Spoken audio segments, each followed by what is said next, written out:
Kia ora koutou, and welcome to part 22 about ngā Momo Kupu. This video is about the Kupu Tonu. I'm going to be going over 7 of the ways that tonu can be used in a sentence, and then I'll be introducing you to some other sayings, Kīwaha and Kīanga, where the word tonu features. I've added chapters to this video, so if you'd like to navigate your way through and look at these or focus on these one at a time. The first use of the Kupu Tonu, that is possibly the most well-known, is using it to mean still. Something that still happened, is still happening, or will still happen in the future. It's about continuous action or permanence. When we use tonu in this way, it comes straight after the tūmahi. Here's some examples, starting with the wāhipa. Ahakoa I kati te kura, I tū tonu te kurareo I te marae. Even though the school was closed, the language school was still held at the marae. Here's the next one in the wā tū. I tēnei ahiahi pō, kei te mahi tonu e tahi o tātou. And the last one in the wā heke. Ko te rā tapu a pōpō, engari ka mahi tonu au. It's Sunday tomorrow, but I'll still be working.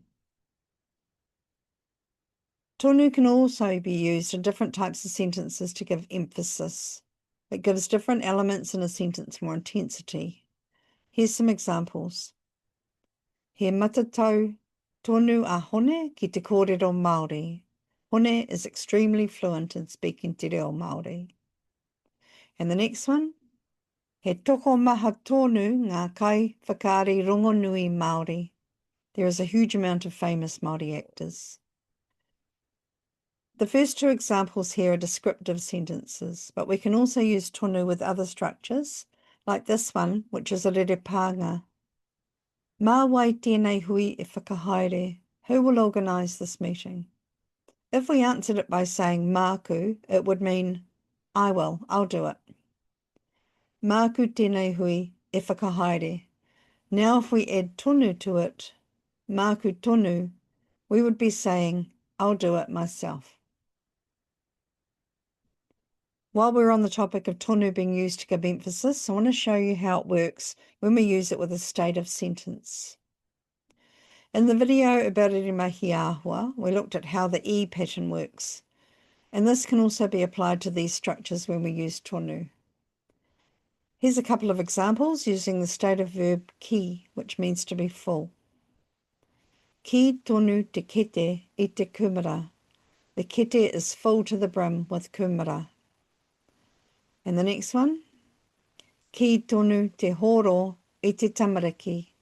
The hall is full of children.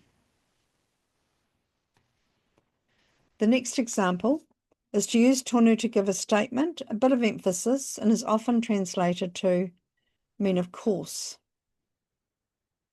I'll show you a sentence without tonu, and then we'll add it in to see the effect it has. Here's our sentence.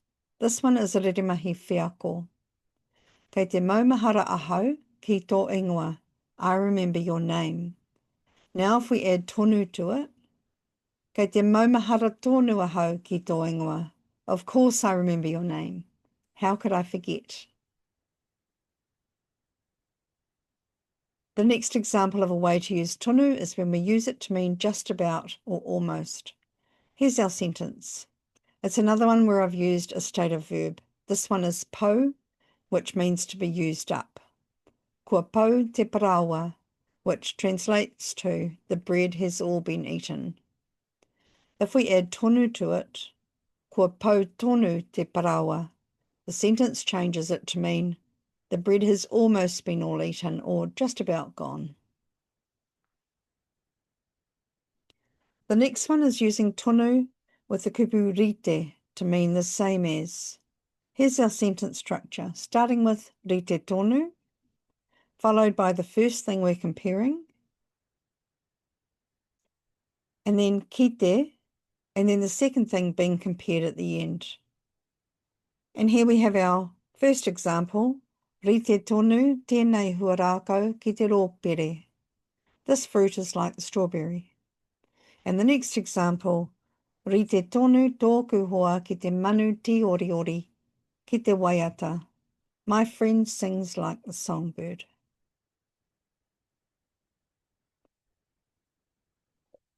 This next example using tonu to contradict a statement that has been previously made. Here's an example to show you what I mean.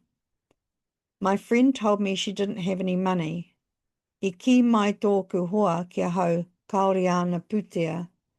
Engari, he putea tonu ana I te rū kahu ia. She so does have money. She was lying.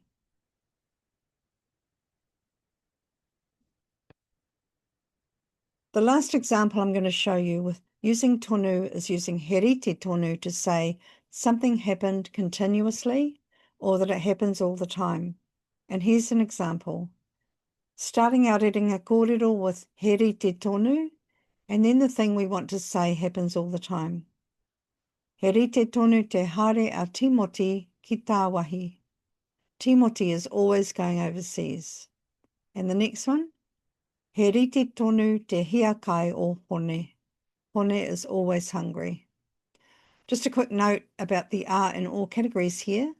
Te haere a Timoti, because haere is an action, so it sits in the category of mahi. Hiakai is a tuahua, so it sits in the or category of whakahua. The last kaupapa for this video are some other sayings, Kīwaha and Kīanga, that relate to the Kupu Tonu. I've added a couple of sentence examples here as well. Please pause the video if you'd like to take a screenshot of this, but I will make a PDF and I'll put it up on the website so you can download it from there. So there you have it. Tāku whakamārama I pana ki te Kupu Tonu. Who would have thought that there could be so many ways to use a single word? Coming up next, I'll be introducing you to another kupu takitahi. This time, we'll be looking at the word anō. Nā reira, ka nui te mihi kia koutou. Hei kona.